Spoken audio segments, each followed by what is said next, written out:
Hello, everyone, and welcome to this monthly income report that I've been doing, and this is for the month of March. Apologies that this is coming out a little bit late. I was actually on vacation for a little while, and so did not get back and to actually film this and get it out until we were already midway through April. So I apologize for that. But in this month, we're going to take a look at my income. I've got a couple of notes on a few things that have happened. Obviously, I was out of town for a good chunk of March, so that has affected things a little bit. But I also have an apology to make to all of you. And then after that, we'll talk a little bit about how I'm planning to mitigate the errors that I've been making, for which I need to apologize. And so we'll get into that. But first, let's actually dive in and look at the spreadsheet. All right. We're looking at March 2026. And in March 2026, I published 4 books. Now, these are all my genre guides. In fact, I have them listed here. We've got How to Write Bookshop Cozy Mysteries, How to Write 1920s Historical Cozy Mysteries, which was a fun little niche that I found in my research, How to Write Romantasy, and How to Write Cozy Science Fiction. So I'm in the process of putting out a lot of these genre guides that are based on AI analyses of actual bestsellers, where I break everything down scene by scene, and it's this really fun thing that I do that identifies remarkable consistency across different genres. But I only published 4 of them. I did actually hit the publish button on a lot more of them. I've done as many as 30 total, but I've scheduled a lot of them out for pre-order. So I'm only counting the ones that actually released in March, and those 4. All right. So yeah, 4 titles. That's not bad. Obviously, I could be doing a lot more, in which some people are going to think a more? What the heck? 4 is already a lot. Well, these are short guides, right? They're really short. They don't take me long to produce. The biggest part is actually analyzing the books themselves. And then I just use AI to kind of build a report of that whole process. And that's essentially what the guides are. But regardless, I have not put out any flagship fiction books. I've not put out any public domain books. It's just been these small nonfiction guides, right? So that's part of the problem. For Amazon ads, I spent $188. Once again, I have not done anything with Amazon ads this month. This has just been running the ads that I've had in there up to this point. And so really nothing to say there. For fiction revenue, we're at $145.89. About where we've been the last couple of months, a little bit more than the last month, which is good, but not really any major changes there. And the other part is the nonfiction, which made me $686.14. A little less than last month, but still higher than it has been, which I'm happy to see. And I think the reason why we had such a spike last month is because I had a couple of videos come out that were related to my genre guides, and I think a lot of people bought them. Maybe not a lot of people, because I wasn't even promoting them in my videos, but people found them, people bought them. And so I think that accounts for the increase there. In March, I don't believe we had any of those. So that's just something to keep in mind there. All right. For audiobook revenue, there's nothing new to add here because ACX does not release their income reports until 2 months out.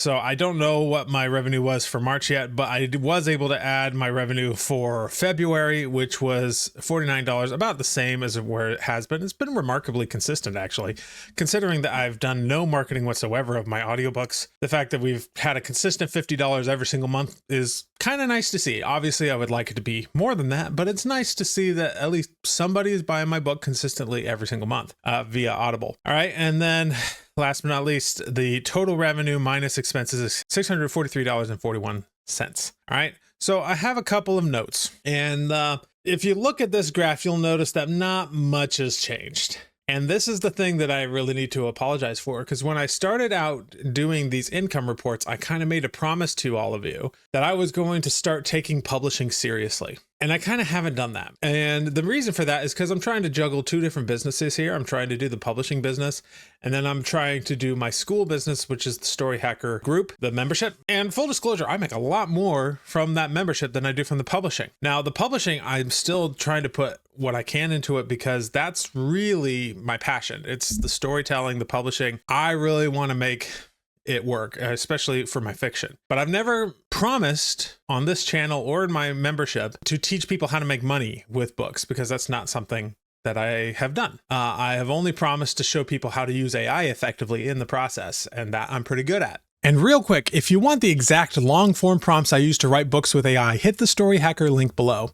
The group's waitlisted right now, but when you join, I'll email you my full prompt pack for free. Pop in your email and I'll send it over. And, you know, that's what the membership's about. But I've always wanted to crack the fiction selling side of it. Nonfiction too, but particularly the fiction side of things. The only reason my nonfiction is outperforming my fiction right now is because of this channel. People find me on this channel.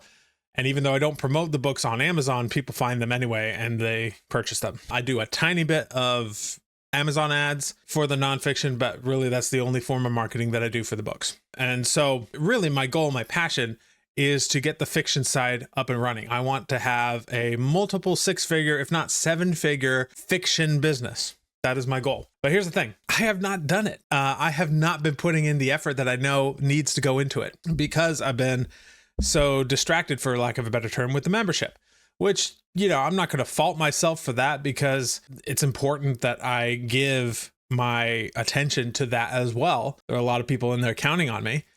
We're building a new tool right now. I'm adding a whole lot of content. Like, it's a big thing for me, but it is very difficult to juggle more than one business. And so I've struggled to do anything. And it seems like month passes after month where I'm always like intending to do stuff, but then nothing happens. And so I've been working on that to try and think through what I can do. And I came up with a couple of things. The main thing is that just understanding how I work. And let me clarify what that means. So I am very much a project-based worker. I like to have, this is the project I'm working on. This is all I'm going to do for the next couple of days until I finish it.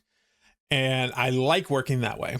The only problem is there are certain tasks that need to be done on the regular and can't necessarily be put off for a couple of days while I'm working on stuff.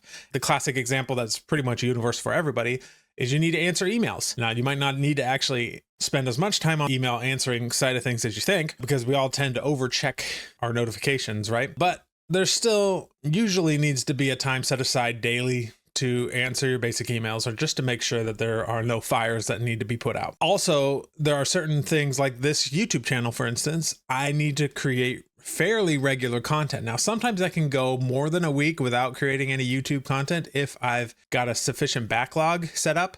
Like, I was just on vacation for 2 weeks, and 2 weeks before that, I was in Ireland for a week. So like, obviously I didn't get a whole lot done in that 1 week that I had between those 2 trips. So that's 1 week of work in 4 weeks. Anyway, you get the idea, right? So there are things that need to be done daily, things that need to be done weekly, and then there are things that can be done on a project basis. And so one of the things I've been doing recently is kind of plotting out what absolutely, particularly in the marketing of my fiction and nonfiction books, what needs to be done weekly, daily, and what can be done as part of a project. Now, the writing and the editing and the publishing of a book or a series, that is more of a project thing. I can spend a whole lot of time on that and get it all done in one big lump. But there are certain things in the marketing that kind of need to be done on the regular. The most important of which is email, okay? I've never been that great at sending out regular emails to my email list. And as a result, the email list that I have, which is about 1,500 people or so, is kind of dead. I can send an email to those 1,500 people saying, hey, I've got a new book out, and I might get 4 or 5 sales. So it really needs some work. But I know the techniques because I've had success with them in the past. I've seen what other people are doing currently in my group that is working for them. You know, I worked at Kindlepreneur, seeing what other people are doing. I know the theory, I know what works. I just need to do it. And so this is why I'm going to make email a big priority in the near future as something that needs to be done weekly. Now, I can maybe set aside a day to do all of these things that need to be done weekly. And then the other 4 days can be more project based, right? But we all have this tendency to either go towards projects or to have things that are done just more regularly, everyday kind of stuff. For me, making writing a habit, like something I do every day, has never worked for me. I've tried really, really hard. It's the sort of advice that you hear all the time. And it just hasn't worked for me because I just work better in a project mentality where I just work on this thing all the time until it's done. And additionally, when you have too many of those things that are like things you're doing regularly every single day, eventually you're switching between so many things in the day. It feels like you're getting nothing done, and you have a little bit of anxiety because of the switching cost of your attention to all of these different things. And so my plan is to probably pick a day. It'll probably be like Monday, and I'll do all of the things that need to be done for that week. So filming a couple of videos, setting out emails or scheduling them for the week, probably doing some ad creative and stuff like that. That could all be done in one day. And then obviously we move on and do more project-based stuff for the rest of the week as possible. Obviously there are some things that just come up, meetings and whatnot, that have to be done, but that's just the whole thing. I know I'm kind of rambling a little bit, but that is my proposed change going forward. I'm going to focus a lot on email to kind of show how just putting a small amount of attention on that and building the email list is going to affect things. I'm going to add a new marker here on my spreadsheet to show how many new email subscribers I'm getting. Since my current email list is mostly dead, I'm going to essentially start from scratch, build an entirely new email list from scratch. So you get to watch that progress and how much it affects things. And we'll go from there. So those are my thoughts. Thank you for watching this video. I will see you in the next one.